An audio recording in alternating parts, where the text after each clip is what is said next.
Hola de nuevo. Continuamos viendo inserción de figuras en látex utilizando el Inkscape como software de apoyo.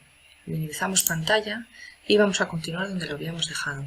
En el último vídeo os había enseñado cómo con el software Inkscape y sus opciones de exportar el dibujo con un archivo de látex aparte que incluye el texto, podíamos controlar por un lado el tamaño de la figura que incluye vectores, de gráficos vectoriales, y por otra parte el texto.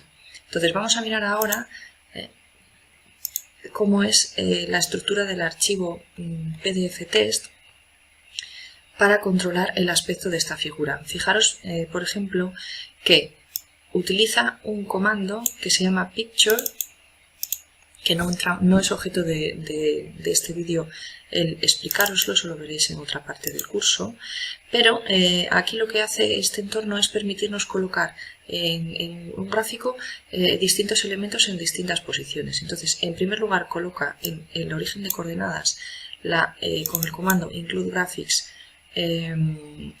este dibujo, close delta v3 pdf, y fijaros que aquí utiliza una anchura igual a unit length. Esta la hemos definido nosotros cuando hemos llamado aquí a, si os fijáis por aquí arriba, cuando nosotros llamamos al comando input y en ese input le hemos definido un svg scale, pues ahí seleccionamos esta unidad, con lo cual controlo por un lado el tamaño de ese gráfico, y después lo que tenemos aquí es que para cada una de estas líneas el Inkscape lo que hace es coger un elemento de texto y ponerlo de forma independiente en código látex. Entonces ya veis que por un lado tenemos las coordenadas y luego el elemento que incluye.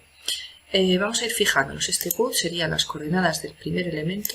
Aquí me he confundido, vamos a ponerle una sola, que era este de aquí, que se encuentra a esta distancia. Bueno, pues el A' se encuentra en las coordenadas X, pues de aquí a aquí, si este es el 0, 0, pues aquí hay una distancia 0, 7, 6, 8, no sé cuántos, y de altura 0, 6, 6. Después, el color que selecciona, que es el negro, ya veis que yo aquí podría elegir en código RGB cambiar el color de este elemento. Al final aquí lo que hago es utilizar una orden del paquete color o Xcolor, con lo cual yo aquí podría utilizar incluso otro código, otra opción que no fuera el RGB, sino cualquiera de las opciones del paquete color o Xcolor. Bueno, pues de momento vamos a dejarlo todo en color negro, como está puesto por ahí. A continuación, Make Box, que sería un cuadradito donde me incluye, ya veis que aquí son las opciones Left y Bottom de centrado sobre este Make Box, me incluye este texto. Entonces, el comando Smash viene definido también en el modo matemático, aunque bueno, está incluido el látex por defecto, y lo que hace es ajustar los márgenes en la alineación vertical.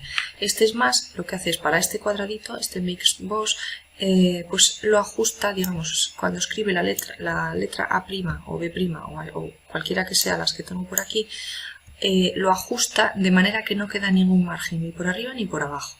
Esto nos permite, bueno, pues hacer que luego el aspecto mejore, no nos incluye márgenes, ¿no?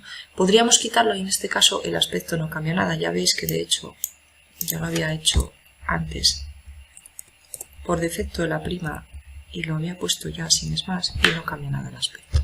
Vamos a ver ahora lo que nos interesa. Por ejemplo, esta es una corriente que yo quiero llamar I sub A, quiero introducirle un subíndice. Por lo tanto, yo aquí podría abrir un modo matemático y poner la corriente I sub A. Vamos a hacer lo mismo con las otras que tenemos por aquí definidas, para que veáis cómo nos iría quedando. I sub C, sub A'.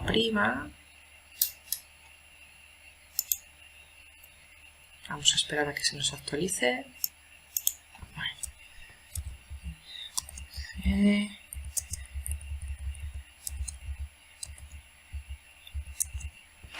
Ya vais viendo cómo se nos van actualizando. Por ejemplo, esta que es I sub AB, ponemos los subíndices a modo matemático y nos va actualizando por ahí. Podríamos... algún error tengo por aquí. Ahora un paréntesis, una llave que me faltaba aquí. Y seguimos haciendo... Vamos a ponerlos todos, que ya nos quedan pocos, con sus llaves.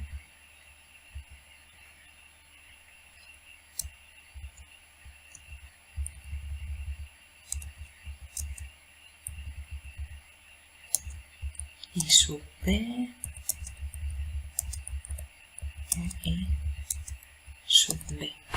Esto, fijaros que ahora, viendo la capacidad que yo tengo de modificar el texto sobre la figura desde este archivo de texto sin necesidad de cambiar nada más, pues nos permite que a veces cuando estamos haciendo figuras que van a llevar texto en Overleaf, hay una llave que me faltaba, os decía que llevan texto en Overleaf, pues me permite poner códigos muy sencillitos sin necesidad de tener que en Overleaf definir texto matemático, subíndices o superíndices, que sería bastante engorroso, y luego aquí, desde el código de LaTeX, yo puedo modificar lo que quiera. Podría aquí añadir cursivas, negritas o incluso poner alguna ecuación. Vamos a coger, por ejemplo, este de aquí y vamos a introducir una ecuación como x al cuadrado más raíz cuadrada de 3 es igual a la integral pues desde 0 a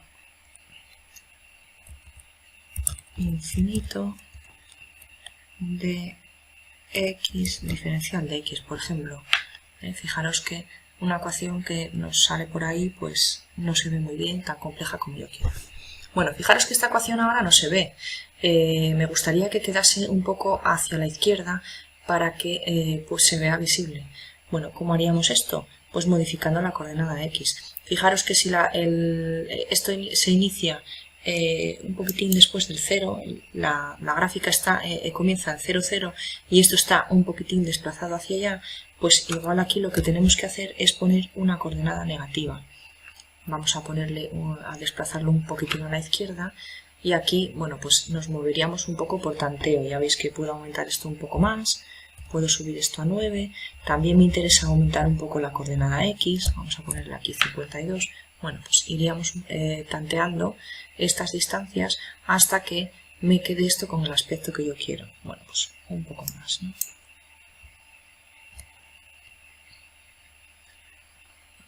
Ya veis que haber escrito esta ecuación en Inkscape podría haber sido un poco engorroso, o en cualquier,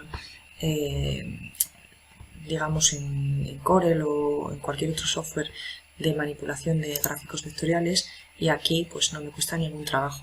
Incluso podría, pues por ejemplo, a esta de aquí cambiarle color, lo podríamos modificar. Lo podríamos modificar por aquí, por ejemplo, 0,9, 0,95, 0,9. Para poner, por ejemplo, esta letra B en un color distinto. Ya veis que puedo modificar. Esto se me ha movido otra vez a la izquierda. Puedo modificar las coordenadas, las posiciones del texto. Puedo modificar todos sus atributos. Bueno, aquí lo he puesto... Me he confundido y le he puesto un color casi tan gris clarito, bueno, no sé si lo veis, pero es tan azul clarito, vamos a ponerle un poco menos por aquí, que prácticamente ni se ve. Vamos a ponerle ahí un color un poco más oscuro. Esto es un azulín así, para que se vea un poco mejor. Entonces ya podéis ver la gran ventaja que es el poder modificar todos esos atributos. Si ahora quisiera cambiar el escalado de la imagen, recordad que para eso tendría que venirme al archivo principal y lo controlaría desde aquí. Vamos a suponer que quiero aumentar un poco de tamaño la imagen y ¿qué sucedería? Que me va a cambiar solo el tamaño de la imagen que incluye todos los gráficos vectoriales, pero no el texto. ¿De acuerdo? Vamos a verlo ahí, cómo queda. Ya aquí tenemos el resultado. Ya veis que me pone un poco más grande la imagen. Me ha desplazado también las letras porque recordad que bueno, esta imagen me la pone desde el 0, 0 y las coordenadas del resto de texto y de elementos pues están referidas con respecto a esa coordenada 0, 0 que es donde hace el include graphics. En este caso, bueno, si hubiera ajustado mucho pues la posición de alguno de estos elementos, por ejemplo, digo, oye, este se me ha quedado muy para arriba, pues tendría que bajarlo un poco. Podríamos a lo mejor aquí a poner una distancia un poco más pequeña. Pero en fin, lo que quiero que veáis es que la gran ventaja es el archivo de texto, el archivo text de LaTeX que nos genera el Inkscape de forma muy sencilla y que nos ahorra un montón de trabajo tener que escribir nosotros todo esto y nos da mucha versatilidad para manejar todo esto. Fijaros la diferencia que hay entre estas primeras figuras que teníamos aquí en las que no podíamos controlar ni el tamaño de la letra, ni su posición, ni nada, con respecto a esta otra en la que yo puedo controlar absolutamente todo. Bueno, pues con esto hemos terminado. Bueno, sí me gustaría añadir que aunque en estos ejemplos yo lo he hecho con archivos PDF, podéis comprobar que con archivos EPS sería exactamente igual. La única diferencia es que nos genera un archivo con extensión text.tx, pero que es exactamente el mismo, porque ya os dije que incluso cambiándole la extensión LaTeX al final que es un archivo de código LaTeX. ¿Cuál sería la diferencia? Que aquí cuando llama a include graphics, en lugar de incrustar ahí un archivo PDF, nos incrustaría uno EPS, pero esto también lo hace de forma automática el Inkscape. Cosas que con las que debemos de tener cuidado. Cuando llamamos a include graphics, sí que yo este archivo podría tenerlo almacenado en una carpeta que hubiera indicado en el preámbulo en graphics path. Sin embargo, cuando hago el input desde el archivo principal a un archivo de texto, debo de definirle bien la ruta, porque eso no es un archivo graphics, aunque lo que yo pretenda sea insertar una gráfica. Entonces, cuando desde aquí, desde el archivo principal, si nos fijamos por aquí, cuando yo aquí hago el input, aunque yo esté intentando incluir un gráfico, en realidad lo que estoy haciendo es una orden input que va a buscar un fichero test y lo va a buscar siempre en la carpeta principal, en la main, donde tengo almacenado el mismo archivo principal, en este caso Inkscape. Debo de indicarle, por tanto, aquí esta ruta. Ya veis que aquí en Graphics Path yo ya tenía esa ruta indicada, pero no es suficiente. Solo funciona con el comando, con la orden include graphics. Bueno, pues esto es todo por el momento. Espero que este curso de inclusión de figuras y de apoyo del software Inkscape para inclusión de figuras en LaTeX os haya sido de mucha utilidad y espero que nos veamos muy pronto. Muchas gracias por todo. Hasta pronto.